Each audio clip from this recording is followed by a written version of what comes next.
feito para tirar as pessoas da situação. As pessoas já descobriram que o populismo de direita e esquerda aumenta a miséria, aumenta o desemprego, aumenta o período de recessão econômica. Eu hoje não dizia, vocês são todos jovens, vocês nunca viram crescimento econômico nesse país. Nós estamos desde 1980 sem crescer no Brasil. Vem rastejando. Aí de repente tem um pequeno voo da galinha, cresce um pouquinho e volta ao que era antes. O que é isso? Esse é resultado dessa política populista. Essa política que não traz crescimento, que não traz redução de desigualdade, que não traz igualdade de oportunidade para as pessoas. Por isso, o tema da nossa palestra. Nunca o Brasil esteve tão preparado para a agenda liberal. E eu vou dar 3 motivos. Primeiro motivo. Qual é o sonho do brasileiro de hoje, comparando ao brasileiro de antigamente? O sonho da minha geração, a turma queria ou em mercado financeiro, que todo mundo achava que ia ficar rico na bolsa, né, inflação alta, ou funcionário público. Sonhava Banco do Brasil, Caixa Econômica, Petrobras, Vale. Esse era o sonho. Cargo que dá status, ganha bem, estabilidade no emprego. Qual é o sonho do brasileiro hoje?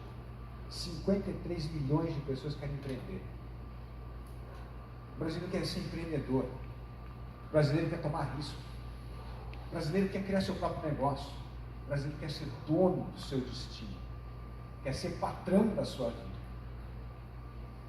Essa é uma mudança que a política não percebeu. Você escuta o discurso político, esse discurso antigo, ainda falando aquelas palavras que remetem a um Brasil em que o Estado cuidava das pessoas, em que o Estado dava programas assistencialistas para ajudar as pessoas, em que o Estado atraía gente mais talentosa do que a iniciativa privada. Acabou esse Brasil. Mas a política não mudou o discurso. Nós temos de mudar esse discurso. Como é que nós vamos mudar esse discurso? Nós sabemos o rumo disso aqui. Precisa abrir a economia, precisa privatizar, precisa tirar o Estado das costas das pessoas que geram emprego, investem, renda e arriscam. Precisa inserir o Brasil na economia de mercado mundial, precisa aumentar a competitividade, precisa aumentar a produtividade, que não dá para aumentar com educação de péssima qualidade, não dá para aumentar a produtividade num país que 48% dos jovens abandonam o ensino médio. Como é que nós vamos dar emprego para esses jovens se eles abandonam o ensino médio? A culpa é dos jovens? Não, a culpa é da escola. A escola não oferece nada que interesse esse cara para se preparar para o mundo profissional. Se tivéssemos bons cursos profissionalizantes nas escolas, no ensino médio, os garotos que vão ficar na escola para aprender programação, aprender coisas que vão dar emprego para ele no futuro. Agora, uma escola que jorra conteúdo, não importa se aquele conteúdo vai ajudar ou não a entrar no mercado competitivo, a sensação do jovem é que ele está perdendo tempo na escola, não ganhando. Como é que nós vamos aumentar a produtividade do nosso trabalhador com esses jovens que 48% deixam o ensino médio? Outro ponto importante, se sabemos que precisamos abrir a economia, fazer as reformas liberais, temos uma sociedade civil muito mobilizada e engajada na política. Eu falo que uma das coisas mais legais, conversando com jovens, que a gente descobre, o cara fala, você quer ser, qual é o sonho do jovem? Antigamente era o cara queria ficar rico, não sei o quê. O sonho hoje, além de empreender, a vida precisa ter propósito. Eu preciso acreditar nas causas. Ninguém quer fazer coisa por fazer. Você vai trabalhar numa empresa enquanto aquela empresa suprir o seu propósito, enquanto ela está ajudando a realizar o seu sonho. Não importa quem pagar mais, não é isso que vai te tirar do emprego. É a capacidade de desenvolver o seu potencial. Então essa mudança mostra que o partido mais afinado com essas coisas que o Brasil sonha é o Novo. Nós não podemos perder o nosso DNA de movimento e nos dividir em briga interna como os velhos partidos. Nós não podemos deixar de acreditar nos valores que nós temos, que é o nosso maior ativo para balizar a nossa postura política e a nossa capacidade de, pelas nossas ações, votos e escolhas, como o Bruno, dar exemplo. Não existe discurso mais potente do que o exemplo pessoal. Cada um de vocês, com suas atitudes, com vocês, desde usar a camisa do Novo, usar a rede social, vocês não estão dizendo apenas quem vocês são. Vocês são representantes do Novo, da filosofia do Novo, dos valores do Novo. E se nós esquecermos isso e entrarmos nas pequenas intrigas, nas pequenas brigas, cair na armadilha dos populistas, que é fomentar a discórdia pessoal, que é isso que eles gostam de fazer em rede social, nós estamos colocando a famosa, cereja no bolo dos outros. Nossa cereja é discutir proposta. Nossa cereja é discutir projetos para tirar o Brasil dessa situação. A nossa cereja é conteúdo, não é populismo, não é demagogia, não é briga de graça. Vamos escolher as boas brigas, mas não vamos entrar em qualquer briga. Eu dizia hoje que o Giuliani, que foi prefeito de Nova York, uma vez eu estive conversando com ele sobre estratégia política, e eu perguntei assim: como é que você ganhou a eleição para ser prefeito de Nova York? Ele falou: ganhar a eleição é muito fácil. Você tem que definir um problema e você é a resposta para aquele problema. Nova York era uma cidade tomada pelo crime, pela máfia. Eu era procurador, ele era uma espécie de Moro daquela época lá, em que atacava mafioso, prendia corrupto e tal. Então qual é o problema? É o crime. Como é que resolve? Eu resolvo com o procurador. Então ele era a resposta para o problema que ele colocou. E ele falava assim: numa eleição, nunca deixe os seus adversários te definirem. Você tem que se definir. Você define com as suas ações, com as suas escolhas, com a sua postura. Não deixe os outros definirem você. Porque se eles falarem: esse aqui é incompetente, esse aqui não tem história, esse aqui não sabe o que fazer, esse aqui não tem educação, pronto. Se pegar, isso atrapalha a nossa trajetória. Esse Brasil liberal é o Brasil que o mundo inteiro já adotou o liberalismo. O mundo inteiro que progrediu, o mundo inteiro que fez o crescimento econômico ser a mola propulsora do desenvolvimento, da geração de emprego e renda e da redução da desigualdade social, foi a agenda liberal. Até mesmo os países antiliberais, como a China, que é um país comunista, entendeu que, em termos de economia, Adam Smith estava certo. Em termos de ter uma economia competitiva, aberta, capaz de ganhar os mercados internacionais, capaz até de enfrentar os grandes países como os Estados Unidos e os países europeus na conquista de consumidores. E a gente continua acreditando no protecionismo, reserva de mercado, barreira tarifária, dificultando atrair jovens talentosos. Você conseguir um visto de imigração do estrangeiro para trabalhar na sua empresa, para vir aqui para o polo de tecnologia em Florianópolis, pode demorar 3 anos, quando devia demorar um mês e meio. Não existe forma maior de aumentar a produtividade de um país mais rápido do que importar cérebro. É o capital humano. Então, se nós temos a agenda, nós temos uma sociedade que sonha com os princípios liberais. Nós temos a pauta liberal. Por que nós não nos tornamos um partido que está revolucionando o país hoje? Esse é o desafio do Partido Novo, meu, de vocês e da Terceira Via. Nós precisamos ter uma narrativa política que conecte as pessoas. O que está faltando hoje é isso. Nós precisamos transformar todos esses ideais e as pessoas entenderem que isso vai mudar a minha vida. Isso vai resolver o meu problema. Isso vai fazer o país crescer. Isso resgata a minha esperança de conseguir emprego.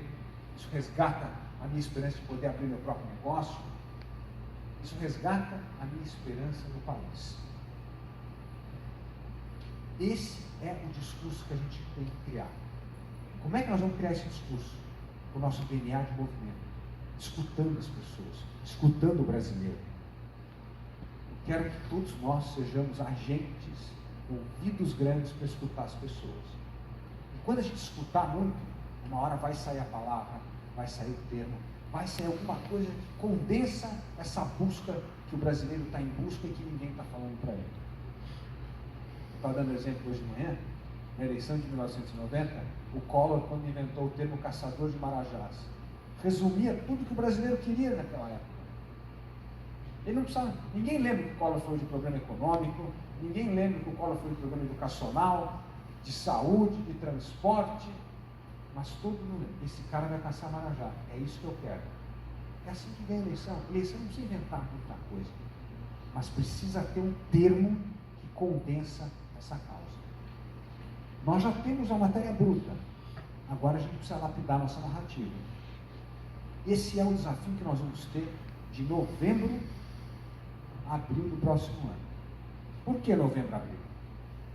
Porque em abril começa a desincompatibilização. Então aí os outros candidatos da terceira via, por exemplo, o governador Eduardo Leite, o governador João Dória, sei lá quem vai ganhar a prévia do PSDB, vai entrar e começar a disputa.